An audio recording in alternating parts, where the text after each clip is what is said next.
Capítulo 29. A decapitação.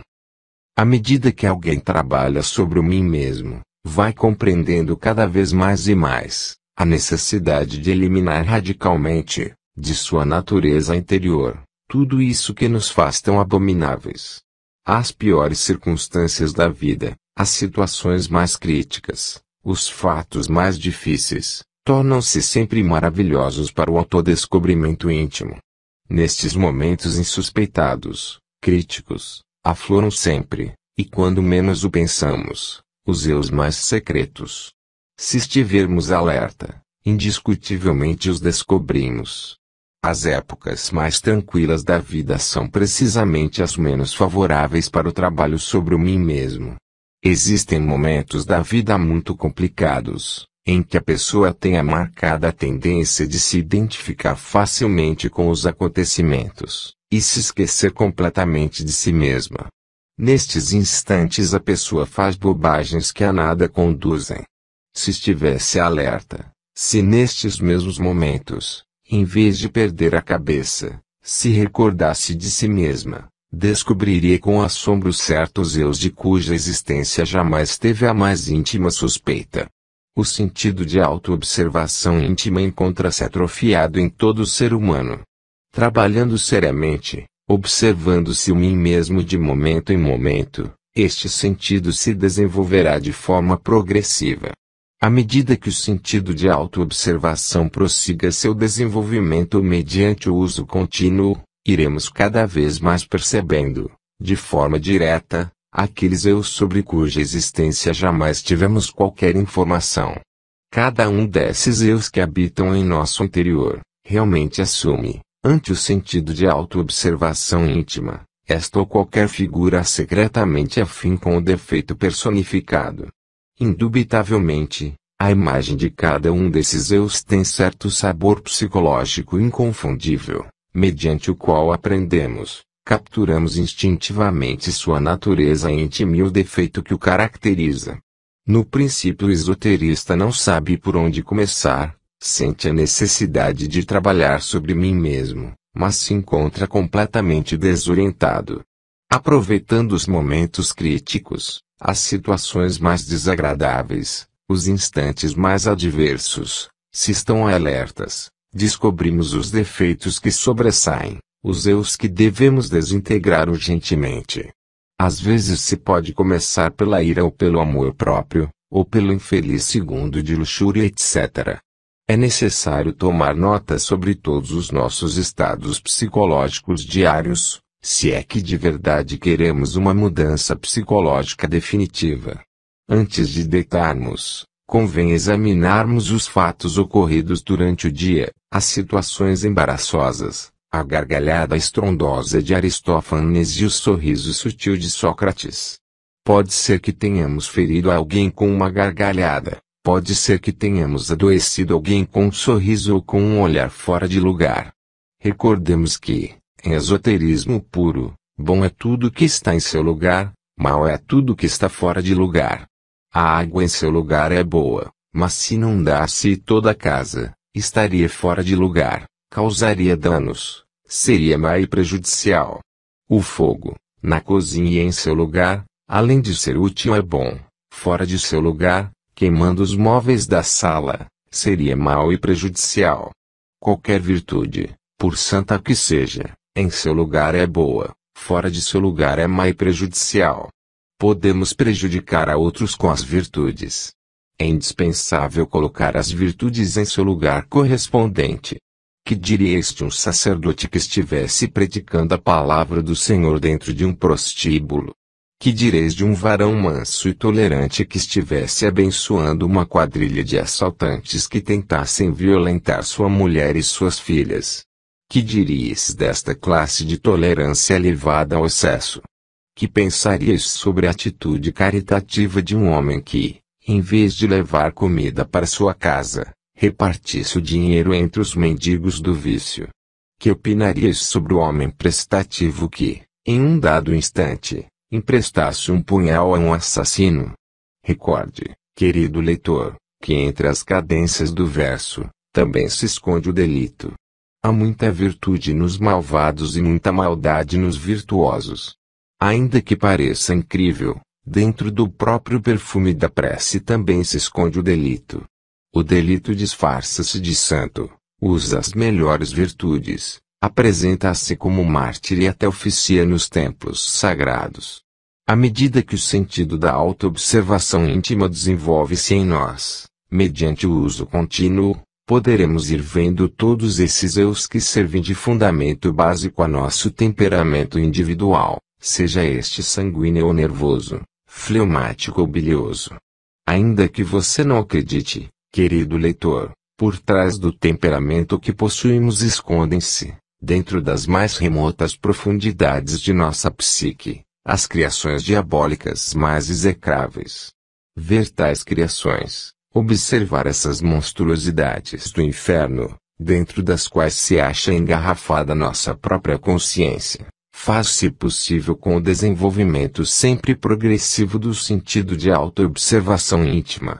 Enquanto um homem não haja dissolvido essas criações do inferno, essas aberrações do mim mesmo, indubitavelmente, no mais fundo, no mais profundo, continuará sendo algo que não deveria existir, uma deformidade, uma abominação.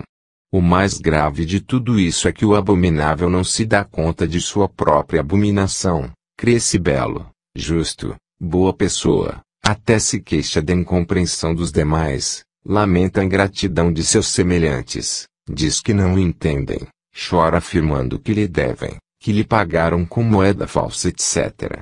O sentido de autoobservação íntima permite-nos verificar, por nós mesmos e de forma direta, o trabalho secreto mediante o qual, em dado tempo, estamos dissolvendo tal ou qual defeito psicológico, possivelmente descoberto em condições difíceis, e quando menos o suspeitávamos. Haveis pensado alguma vez na vida sobre o que mais vos agrada ou desagrada? Haveis refletido sobre os mecanismos secretos da ação? Por que quereis ter uma bela casa? Por que desejais ter um carro do último modelo?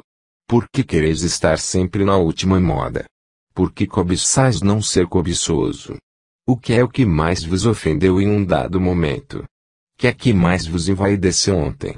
Por que haveis sentido superior a fulano de tal, em determinado instante? A que hora vos sentistes superior a alguém? Por que vos orgulhastes ao relatar vossos triunfos? Não pudestes calar, quando murmuravam de outra pessoa conhecida? Recebestes a taça de licor por cortesia? Aceitastes fumar, talvez não tendo vício, possivelmente pelo conceito de educação ou de hombridade? Estais seguro de haver sido sincero naquela conversa?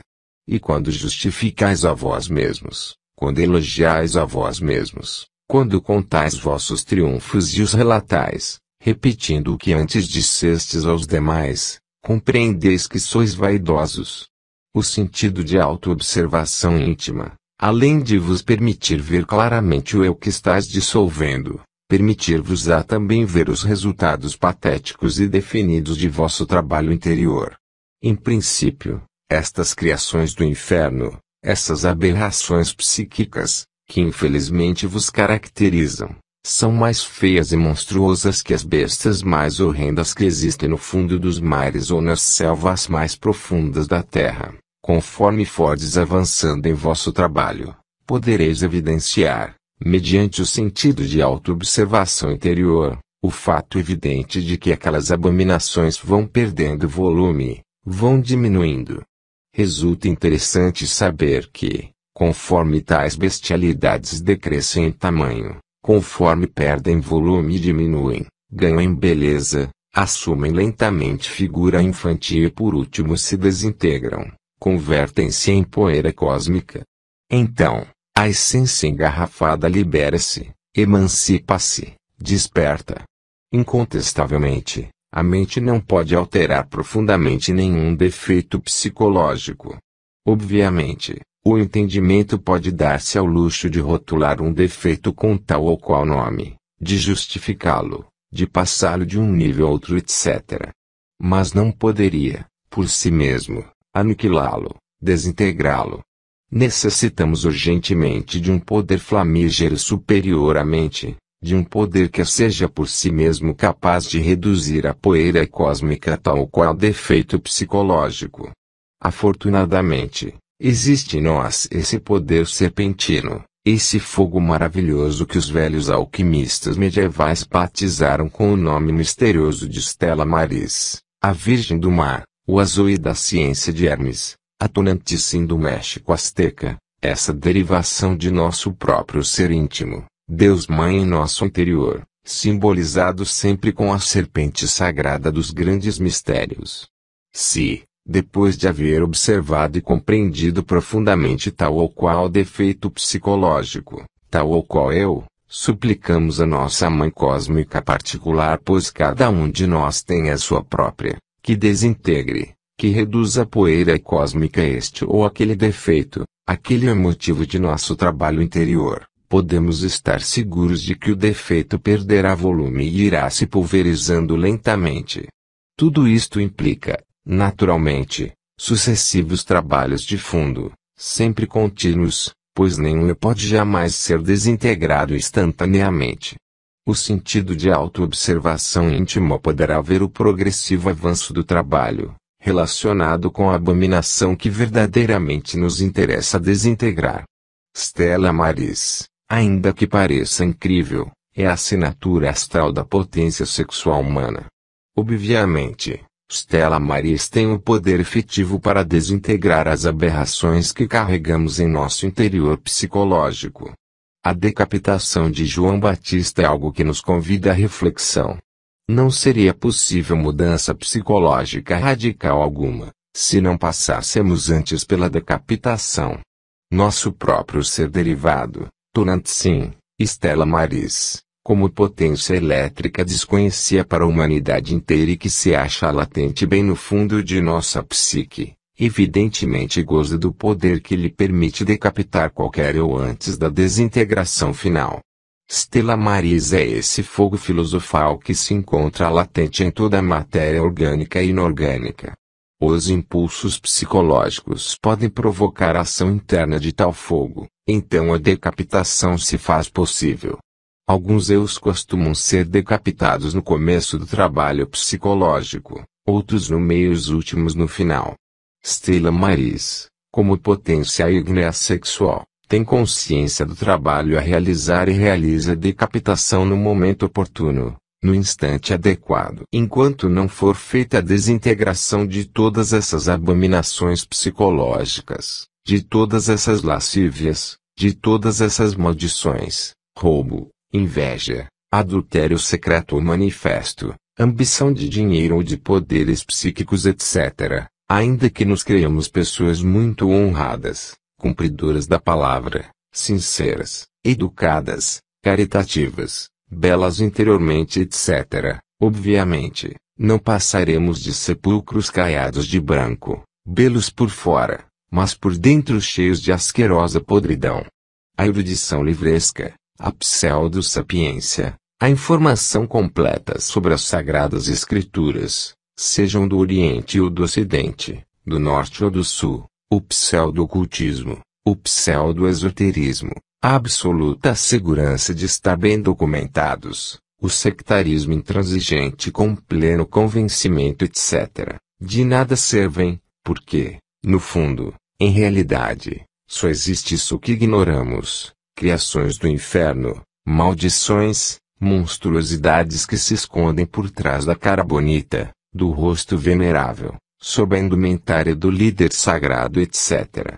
Temos que ser sinceros conosco mesmos, perguntar o que é que queremos. Se viemos ao ensinamento gnóstico por mera curiosidade, não é realmente passar pela decapitação que estamos desejando, então estamos enganando a nós mesmos. Estamos defendendo nossa própria podridão, estamos procedendo de maneira hipócrita. Nas escolas mais veneráveis da sapiência esotérica e do ocultismo existem muitos equivocados sinceros, que de verdade querem se autorrealizar, mas não estão dedicados à desintegração de suas abominações interiores. São muitas as pessoas que supõem que, mediante as boas intenções, É possível chegar à santificação. Obviamente, enquanto não se trabalhe com intensidade sobre esses eus que carregamos em nosso interior, eles continuarão existindo sob o fundo de nosso olhar piedoso e da boa conduta. Chegou a hora de saber que somos uns malvados, disfarçados com a túnica da santidade, lobos com pele de ovelhas, canibais vestidos com roupas de cavalheiro, verdugos escondidos atrás do signo sagrado da cruz, etc.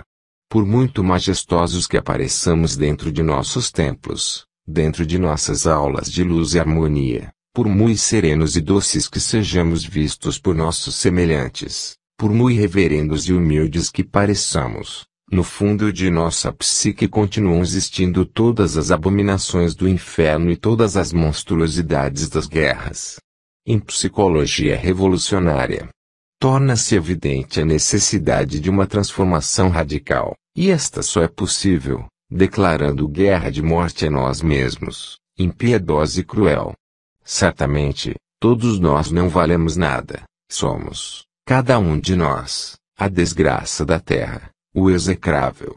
Felizmente, João Batista nos ensinou o caminho secreto, morrer em nós mesmos mediante a decapitação psicológica.